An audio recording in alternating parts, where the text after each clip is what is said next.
have an active shooter. We have an active shooter inside the warehouse.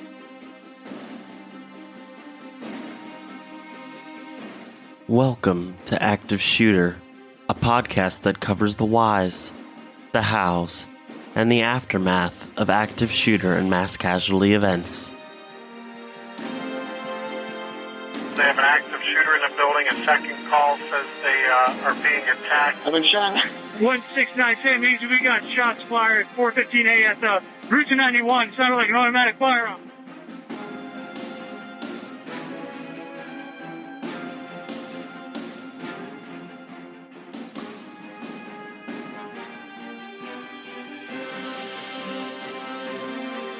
Active shooter, reports of an active shooter, mass casualty incidents. Thank you for listening.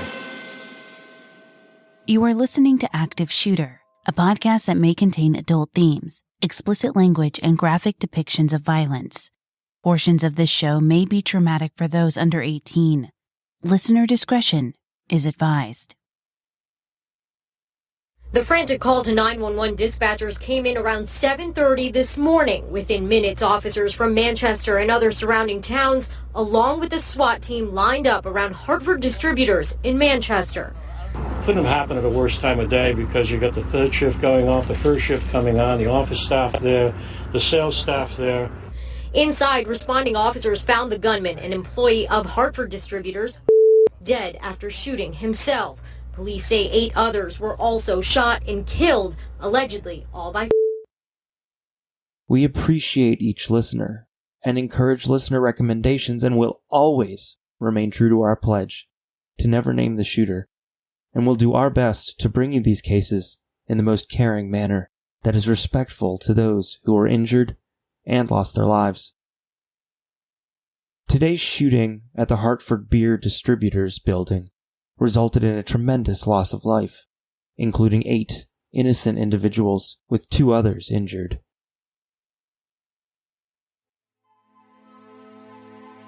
Active Shooter the podcast is a High Five Holly production, and I'm your host, JT. If you've listened to our prior episodes, you know that the Active Shooter podcast team has taken the no notoriety pledge, and we will not be sharing the real name of the shooters that we cover. We will be giving the shooters a pseudonym and refer to them by that name throughout the episode. This will help in clearing up any confusion in the story, while remaining true to our pledge in not naming the shooter by their actual name. We will refer to today's shooter as Lee.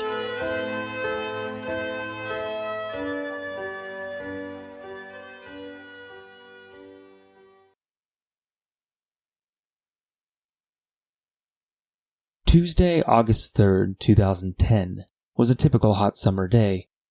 By 7 a.m., the temperature was already 73 degrees, and it continued to climb. The light, beautiful morning outdoors was a sharp contradiction to the tense, formal meeting that was scheduled to take place at Hartford Beer Distributors, located at 131 Chapel Road in Manchester, Connecticut. The punitory interview was scheduled to begin precisely at 7 a.m., and Lee made it just in the nick of time at 6:59. He was informed about the disciplinary interview the previous day, yet Lee didn't seem concerned about it, at least not according to a coworker. Unfortunately, what that witness was wholly unaware of was the fact that 34-year-old Lee carried 2 Ruger SR9 automatic pistols, and he intended to kill the people he perceived to play a role in his career decline. What Lee wasn't willing to do was accept his own fault for the reasons he was about to be terminated for. Hartford Beer Distributors was a wholesale distributor of Budweiser products and wine products. The company had surveillance cameras in and around their building, as well as on the delivery trucks that supplied the beer and wine to individual stores. Lee was seen on surveillance, stealing beer and empty beer kegs. Management received a tip that Lee was stealing beer from his truck. In order to prove, or even disprove the information, the company hired a private investigation company called Aegis International. The PI firm would follow Lee around to ensure he was making his deliveries as scheduled, and that no product was going unaccounted for. The time and effort hiring the PI firm wasn't wasted. They produced a video that clearly depicted Lee removing cases of beer from a Hartford delivery truck and loading them into a Sean and Christy Quayle's truck. The video then showed Lee driving his delivery truck to a strip mall in East Windsor at the end of his shift on July 16th. Lee can be seen on the video meeting with a man and a woman. He took 2 kegs from the truck and placed each in the mystery couple's trunk. The man handed Lee something and could be heard saying, quote, "Thank you very much."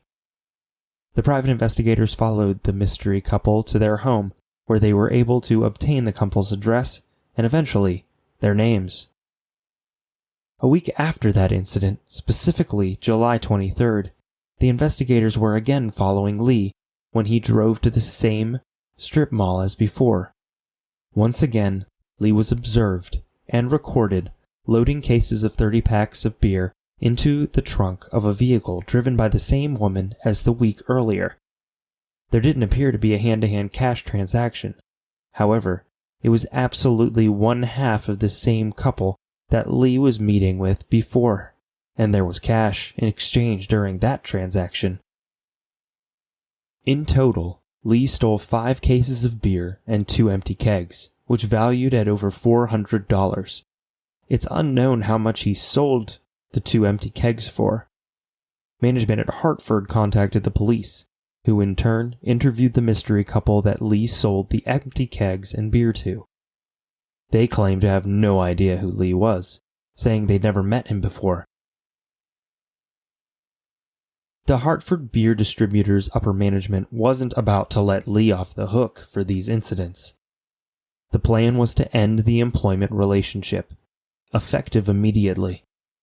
When Lee arrived at work on Tuesday, August 3rd, he was wearing shorts and a Rocky t-shirt. The meeting commenced with Lee, Executive Vice President and General Manager Steve Hollander, Supervisor Louis Felder, and Union Representative Brian Sirigliano, all present. Lee was presented with the video surveillance that showed him loading cases of beer into the Quayle's truck. Once the video was over, Lee stepped out of the room with his union representative for a few moments before returning, where he was offered 2 options: resign or be fired. Lee opted for the former, though he felt as insulted as if it had been the latter. After signing his resignation paper, which consisted of a single line, Lee was escorted from the room.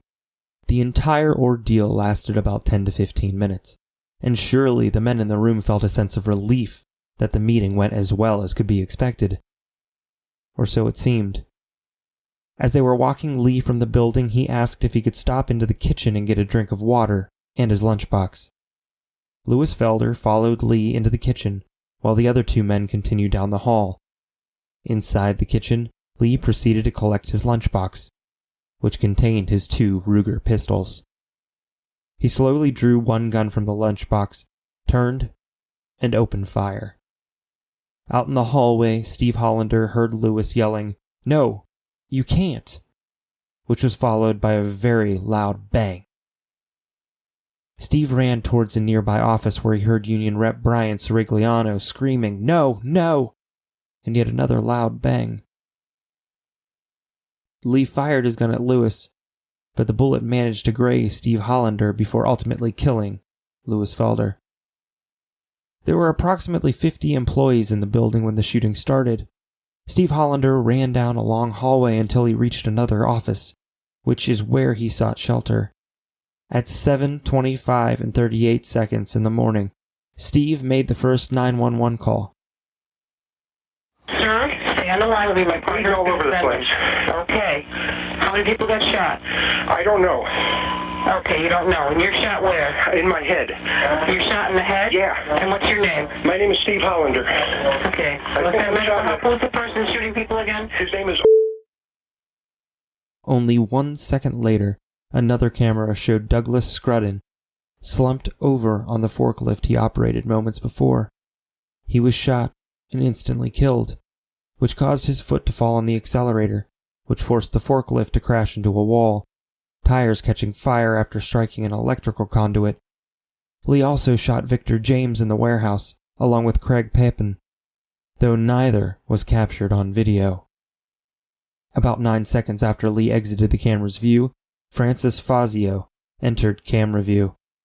He was running towards the break room with Lee following him.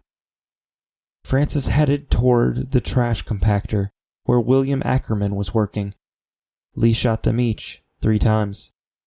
Lee entered the breakage room next and walked past Aaron Hollander, Steve's son, and then encountered Edwin Kennison, whom he shot in the shoulder. Edwin took off running, and Lee immediately began chasing him. Lee didn't even seem to notice Aaron, though Aaron was standing in plain sight when Lee entered the room. Aaron later reported that when he shot Edwin, Lee was laughing. It was terrifying and chilling. At 7:26 a.m., the surveillance showed Lee still stalking Edwin through the warehouse towards the employee entrance. Both men stumbled outside into the driveway. Another man, Jerome Rosenstein, passed them in a golf cart, and as he was passing, Lee turned and shot him 3 times, never completely breaking stride in pursuit of Edwin. Footage showed the men running when Edwin started running back towards the building. In doing so, he tripped and fell, allowing Lee time to catch up. Edwin proceeded to plead with Lee, begging him not to shoot him. Lee approached, and without uttering a single word, shot Edwin twice in the back of the head. Vinicio Haran, an employee with Hartford, was in the parking lot after Lee shot Edwin, and calmly told Lee to put his weapon down. Lee ignored him and walked past the main entrance, entering through the employee entrance. He walked to the main office, and then walked into Julie Klusik's office. Julie is wheelchair-bound, as she suffers from multiple sclerosis, and Lee could see as much when he walked into her office. He seemed surprised and exclaimed, "You're in a wheelchair," before walking back out of her office. Julie watched in what could only be a dreadful combination of fear, panic, and relief as Lee walked into the office's reception area. The lobby door locks when a person leaves the reception area, so Lee shot out the glass of the door to the main office so he could regain entry to the building from the lobby. He had left his lunchbox in another office and had held his second gun. So this was where Lee was intent on getting next. He entered the office and grabbed the backup gun, and then walked into Linda Davidson's office, where he locked the door behind him. Between 7:32 and 7:42 a.m., Lee called his mom 3 times, using Linda's cell phone. At 7:55 a.m., he called 911 and spoke to Connecticut State Trooper William Taylor for approximately 4 minutes. Shortly after that, at 8:06 a.m. State Police. It's 911. Yeah, can I help you? This is the shooter over in Manchester. Yes, where are you, sir? I'm in the building. You probably want to know the reason why I shot this place up. This place is a racist place. Yep, I understand that. They treat me bad over here, and treat all other black employees bad over here, too. So I take it to my own hands and handle the problem. I wish I could have got more of the people. Yeah. Are you armed, sir? Do you have a weapon with you? Oh, yeah, I'm armed. How many guns do you have with you? I got one now. There's one out in the factory there. Yep. Okay, sir. I'm not going to kill nobody else, though. Yeah. We're going to have you surrender yourself somehow here. Not make the situation any worse, you know what I mean? These cops are going to kill me. No, they're not. We're just going to have to get you to relax. I'm relaxed and calm down. To have you, turn yourself over. You can be popular. You can play this on the news. You can be popular right here, man. Make sure you sit right there. Hey, that's a SWAT team just rode by in Hartford. They don't know where I'm at, but I don't know. Maybe you can trace it from this phone call. But yeah, these people here are crazy. They treat me bad since I started here. Racist company. Yep. Treat me bad. I'm the only black driver they got here. Okay, all right. They treat me bad over here. Treat me bad all the time. Yeah, this is a horrible situation. I understand that. Hey, don't try to calm me down. I'm already calmed down. Yeah. I'm not going to kill nobody else. I just want to tell my story so you can okay. say it back anyway. Then you're gonna help me get you out of the building, okay? Alright, I'm good. Don't worry about it. I got that taken care of. I don't need anybody talking to me to get me out of the night. Where in the building are you? I can tell you that. When they find me, that's when everything will be over. But yeah, just, where are you located? Are you up in the offices? when they find me, everything will be alright. Especially Manchester itself is a racist place. Yeah. Now, what time did you get there today? It was about 7 o'clock. Yeah? Yeah. This morning? Yeah, about 7 a.m., yeah. Yeah. You come early today. What type of weapon do you have? I got a Ruger SR9. Ruger? Shot. Yeah. SR9? Automatic, yeah. Is it a rifle? No, pistol. Nice pistol, too, one of my favorites. Now, you're going to make the troopers and the people come in and get you? You're not going to surrender yourself? Well, I guess, maybe I'll surrender. Nah, they come and get me. They don't come get me. Yeah, we wouldn't want to do it like that. Yeah. It's already been a bad enough scene here this morning. We want you to relax. Now, I'm relaxed, though. I'm calm down now. We don't want any more people to lose their life here. I'm not going to kill nobody else. Yeah. Okay.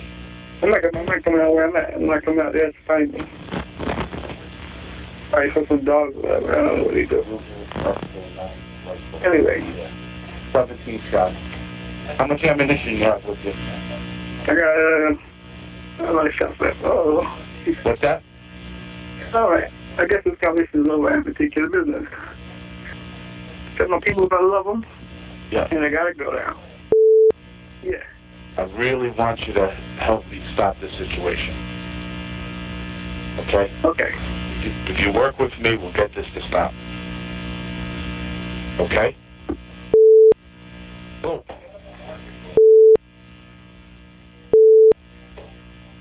Okay. He's still alive. He's not coming out. Active shooter. Reports of an active shooter. Active shooter mass casualty incidents.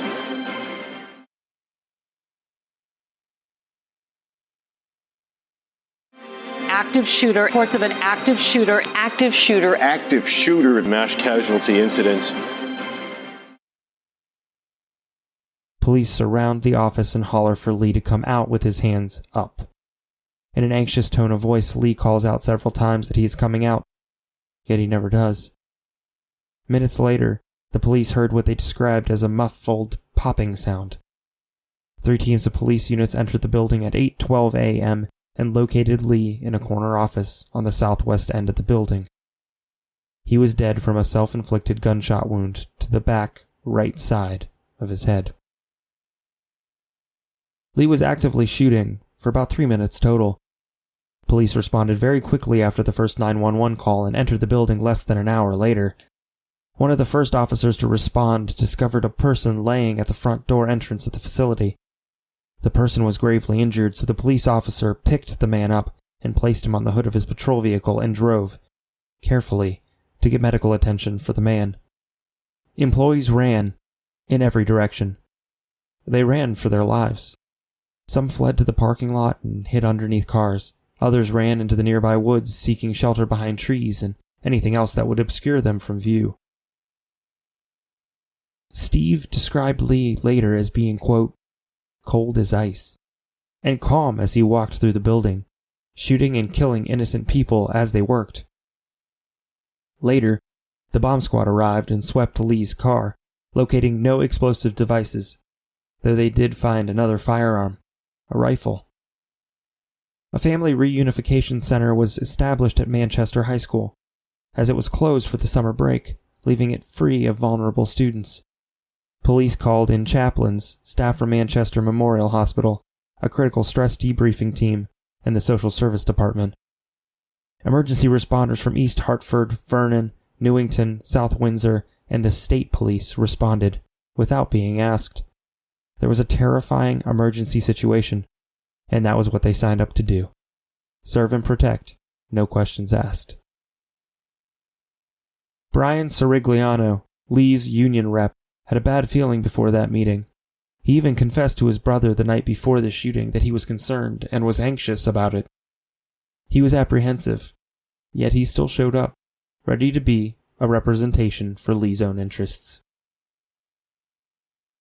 Witnesses report that Lee was eerily cool. He never shouted or yelled, and in fact rarely spoke any words at all. He never protested in the meeting or expressed any type of feelings or tried to contest the findings of the company, but rather seemed to accept the terms of his resignation well enough. Before the self-inflicted gunshot, a police sharpshooter just received approval to fire on Lee. However, he never got the chance before Lee took his own life. Many believe that the majority of those he killed were purposely sought out by Lee, murdered with forethought and malice. He appeared to pass right over certain people, literally allowing them to live because he didn't choose to execute them on sight. As is the case in nearly every shooting we've covered, the scene was utter mayhem. The building was large, and there were massive stacks of liquor and beer cartons that created makeshift hallways. We're told he was given an option to either resign or be terminated. He was being escorted from the building when the shots rang out. The 9mm handguns and shotgun were believed to have been purchased at Hoffman's Gun Center in East Windsor, and were bought legally and through the proper channels. As one of the newest drivers for Hartford, Lee knew that 7 o'clock a.m. was the busiest time of day, when each of the office staff was in for the day, and the warehouse day shift was beginning. After the shooting, 2 detectives arrived at Lee's apartment looking for him, but found his girlfriend instead. She sent 2 text messages to Lee, asking, quote, "Why are 2 detectives at my door? And are you okay?" Lee never responded to either, and when his girlfriend saw the news, she collapsed to the ground, in complete shock that her boyfriend could do such a thing. He started in an office area where they had a disciplinary hearing. After that, he was escorted out of that meeting after he tendered his resignation. He briefly stopped in a kitchen area where he said he wanted a drink of water, which is also where he had his lunchbox hidden. At that point, he went into the kitchen area, got his lunchbox with the weapons inside, exited the kitchen area, and then started shooting as soon as he got into the hallway. From the hallway, he went through like an office complex, and then went into a large warehouse area where there's some other additional victims there.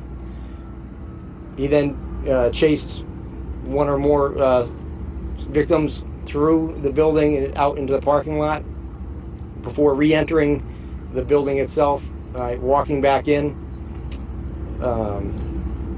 He was unable to get in because it was a locked door, so he was able to shoot through the glass and open the door to get back into the building. And then he continued to walk through the building where we found other victims, and then it said he was finally located in a southwest corner office, deceased. He didn't have a master list that we found or anything saying that these are the people that he was going to go after, but based upon some of the people that were victims, it's probably likely that he was targeting some individuals. He passed by other individuals and did not shoot them. 57-year-old Francis Fazio Sr. was born on September 3, 1952 in Waterbury, Connecticut. Those that knew him referred to him as Fran. A lifelong resident of Bristol, Connecticut, Fran married the love of his life, Patricia, and was a hard-working man who had been with Hartford beer distributors for 28 years. Fran was a proud member of the St. Stanislaus Church and was described as a devoted husband and doting father.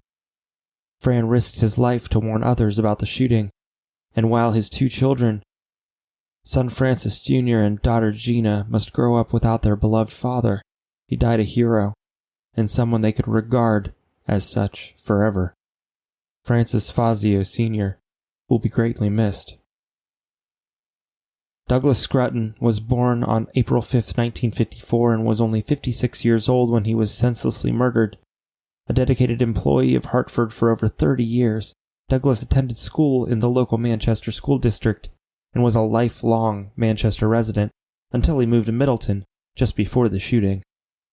He loved to travel with his wife, Mikkel, particularly to the White Mountains in New Hampshire and Hawaii, which were their favorite places.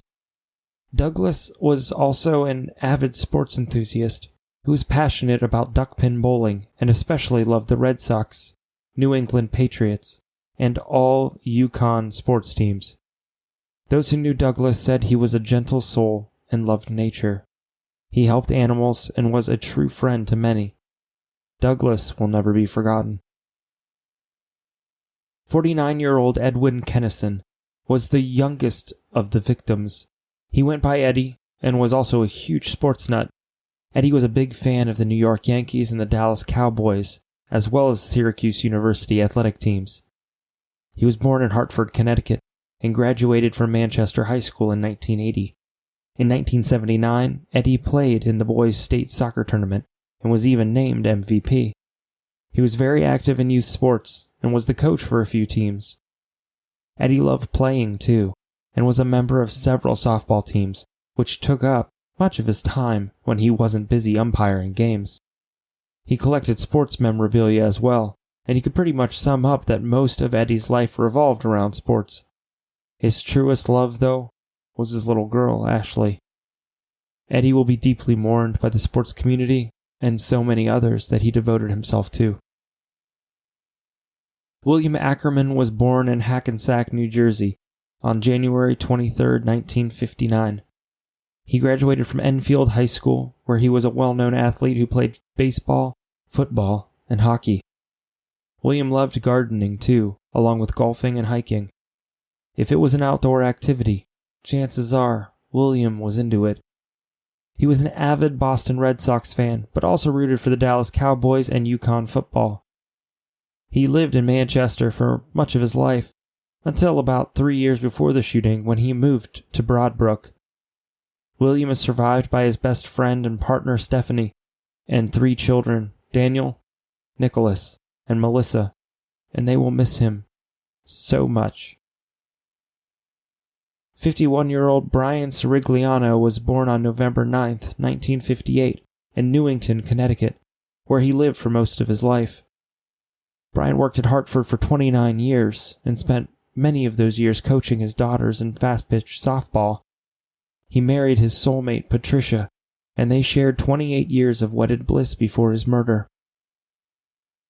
Brian is described as the consummate family man who was devoted to his wife and daughters, Lindsay and Megan. He was a hard-working man who cared deeply for those in his life, and his loss will be keenly felt. Craig A. Pepin was born on February 24, 1950, and was only 60 years old when he was murdered. Craig lived in South Windsor for over 29 years and worked at Hartford for 35. A parishioner of St. Margaret Mary Church in South Windsor, Craig also served on the parish council. He attended Bolton High School, where he played baseball, basketball, and soccer, before going on to the University of Bridgeport, where he was the goalie for the soccer team. Later, Craig coached baseball, basketball, and soccer for 25 years, and was a huge Mets and Yukon basketball fan. Craig leaves behind his loving children, Kristen, Kevin, Mark, and Ryan, and will be missed more than words can describe. 50-year-old Louis Felder was lovingly referred to as Big Louie. He was a big guy, but he was known for having a bigger heart. A native of Oceanside, New York, Louis attended the Hebrew Academy of Long Beach for elementary school, and then graduated high school from Hillel School in Windermere, where he played basketball. Louis was known for his strength of character and was a very reliable person. In high school, he went to Jerusalem to study for 2 years before he attended Queens College. Louis met his wife, Helena, and the couple moved to Connecticut, though Louis was a true New Yorker through and through. People would sometimes comment, Louis never wore jackets or coats, preferring sweaters instead. He was an emotional man that had a massive heart, and those are precisely the traits that will make Louis so dearly missed. He is survived by his wife Helena and their 3 children Gabriel, Samantha, and Stephanie. 61-year-old Victor James was born on August 30th, 1949 in Providence, Rhode Island, but moved to Connecticut when he was a teenager. Called Vic by those who knew him, Vic was a family man who loved his grandchildren, who affectionately called him G. Vic worked at Hartford for 30 years and is survived by his daughters Darlene and Denise and 4 grandchildren. The loss of Vic will be felt immensely. Hartford Distribution is a family owner's business that frequently sponsors local sports teams of all ages. Incorporated in 1944, the company relocated headquarters twice in East Hartford before moving to the current location in Manchester in 1981. Hartford currently operates in 6 counties and covers over 3/4 of the state with a variety of brands under their umbrella. Hartford Distributors had never had a complaint filed against them at the time of the shooting, which is according to the Connecticut Commission on Human Rights and Opportunities. Active shooter. Reports of an active shooter. Active shooter mass casualty incidents.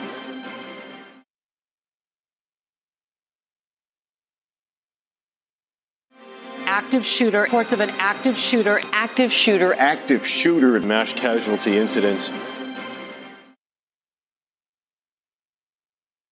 Little information could be obtained on the shooter. He was mostly quiet and kept to himself. He had a minimal criminal record except for 2 speeding tickets, which were received in February of 2007 and December of 2008. As a result of the speeding tickets, within only a few years, the DMV suspended his commercial driver's license for 3 months. The shooter attended Manchester High School and graduated from East Hartford High School. According to an obituary posted online, the shooter received a nurse aid certificate from Connecticut Department of Public Health, as well as phlebotomy skills for healthcare personnel from Naugatuck Valley Community College. He had 6 guns registered in his name, along with a pistol permit, and he had plans to teach his little daughter how to shoot one day. His daughter was his everything to him, in addition to his fiancée, whom he had been living with for the last 8 years. The couple frequently discussed starting a family of their own, which seemed to be something that the shooter truly desired. Those who were close enough to him claim that the shooter was a, quote, mama's boy, who never smoked or drank and was laid back and mild-mannered. Some said that the shooter was a hard worker, and his fiancée's mother said he was an easygoing guy who enjoyed playing video games and sports. His girlfriend claims that the job at Hartford was the shooter's dream job, one he had been trying to land for about 18 months. In the early aughts, the shooter filed for bankruptcy, and in 2000 he listed assets on a petition of $4,850, which included a 1994 Chrysler Concorde. He claimed to have over $15,000 in liabilities that included credit card and student loan debts. At the time he filed, the shooter was working as a driver for Stericycle in Middleton, which was a medical and hazardous waste disposal company. In March of 2001, his debts were discharged, and the case was officially closed in April. On the work front, it appears that the shooter never filed any complaints with his union. In fact, the only complaint he ever filed was when he asked to be promoted from an entry-level job to a driver. The union lawyer said that because of seniority, he would need to wait until another spot opened up. He was promoted about a year later. He was aware of the grievance protocol, yet failed to follow through with any formal complaints. Despite the lack of formal complaints, the shooter did claim, at least to his fiancée, that he was racially harassed at work. He claimed that there was once a photo of a noose in his locker and a racial slur was scribbled on the bathroom wall, which his family says pushed the shooter over the edge. He didn't file a complaint with the union regarding racism, and he didn't report anything to a coworker or the police. His mother, fiancée, and fiancée's mother each were aware of the racist allegations, and on the morning of the shooting, his fiancée could tell that something was off with him. She knew about the meeting and couldn't help but note the confused and slightly dazed look on his face that morning. She claims to have asked the shooter multiple times what, if anything, was wrong, but he continuously said nothing was wrong. He hugged and kissed her before leaving, saying he would call her later. It was a call that would never be made. When he was leaving, he gave me a really, really big hug and kiss that I've never really gotten like that before, and I kept asking him what was wrong, and I gave him another kiss and hug out at his car, and then he drove away, and then I found out about everything on the news. It was later alleged that the shooter's fiancée complained about racism to several people, yet nothing was ever done about it. Despite this, every single employee, along with numerous other witnesses, were interviewed by the police, and there was not one single report of the shooter ever discussing racial issues. It must be noted that the racism the shooter experienced in no means provides any kind of excuse, or makes it less tragic or traumatizing. However, it may help to provide some insights as to how and why the shooter escalated as he did. After all, many people that encounter racism, sexism, and harassment of any kind are reluctant to come forward and report their story. Still, there is no excuse for the horrendous actions of this man. Christy Quayle was charged with theft 3 days after the shooting. Her husband previously was employed by Hartford beer distributors as well, though it's unclear how or why the couple became connected with the shooter. The shooter's fiancée claims that he told her about contacting his union rep several times about filing a complaint. However, the union rep strongly denies this. A full investigation was conducted after the shooting, and it was determined that there was no evidence of racist behavior or activity uncovered. We all have the unique ability to help prevent such a catastrophic event from happening. If we keep our eyes and ears open, and never hesitate to report when something or someone just doesn't seem right. It is our sincerest wish that there will be no more active or mass shooting stories to tell. We pray that love will prevail over hate. Too many have died! We should say to ourselves, not one more! In the meantime, we urge our listeners to stay aware of your surroundings and keep in touch with your loved ones. If you see something, say something. You never know how many lives you'll be saving.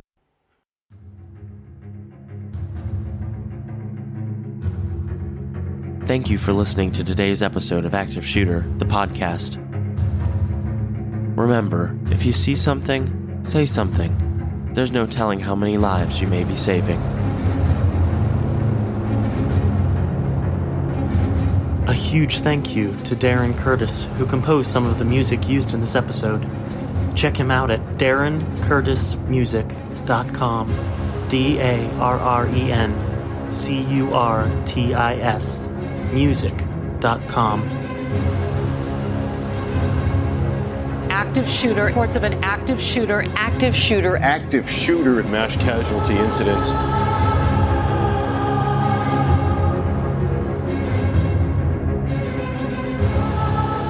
Make sure to check us out on social media. We have a discussion group on Facebook. Just search for Active Shooter, the podcast discussion group.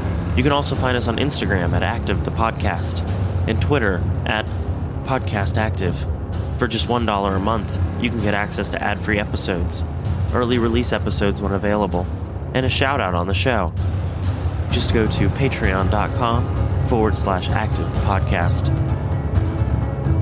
Thank you, and be safe.